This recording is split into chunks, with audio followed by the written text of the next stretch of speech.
Kasi po mapapansin po nga natin sa mga ulat engineer, yung mga pagguho ng mga gusali, yung ano po ba yung mga rason, bakit meron po bang mga ibang mga gusali na kung makikita natin sa mga video engineer, yung mga pinadala sa atin dito sa Metro Manila, na may mga nananatiling nakatayo at pawang mga hindi naapektuhan ng lindol habang naging mabilis naman po ang pagguho ng iba. So, meaning to say, ano po ba ito, yung mga design ng mga foundation siguro, yun po, nagkaroon po ba, kasi 'di ba meron po tayong tinatawag engineer na building code, 'di ba?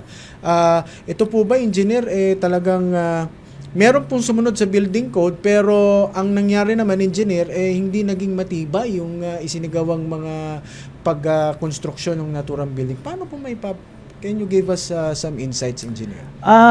Una sa lahat, sir, ang sinusundan namin is National Structural Code of the Philippines.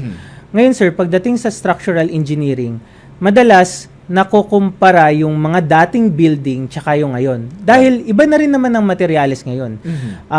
Yung dating ginagamit natin na bakal, konkreto, ngayon, yung mga capacity nila is halos minimum requirement lang.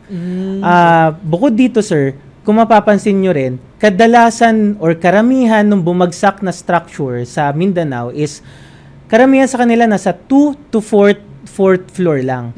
Ibig sabihin, 2-story to 4-story lang yung mga building. Ito kasi yung mga proyekto kung saan dyan nga po nauuso yung ating design and build project. Right. Dyan po yung mga proyekto na nagsisimula yung mga DIY. Tapos minsan ito yung mga proyekto na pinagkakatiwala natin sa hindi professional. Naniniwala naman po ako na lahat ay may karapatan para mag-construction. I mean, para pumasok sa gantong industry. Right. Ang importante lang po siguro dito is kahit papano, kumonsulta tayo bago tayo magbuhos, bago natin iksarado yung project, at to make sure na every time na may mga gantong lindol, nagkakaroon tayo ng structural inspection before occupancy. Kailangan din po ba alamin mo rin yung kumbaga meron dapat na isinasagawang soil testing ba bago ka mag-construction? Halimbawa, for example, engineer, yung nabili kong lupa na ito, kailangan ba masiguro ko rin na itong portion of land na aking nabili is capable magtayo ng hanggang 6 floor building, 10 floor building. May mga ganun po ba yan, engineer, yung process ng ganito? Okay, sir.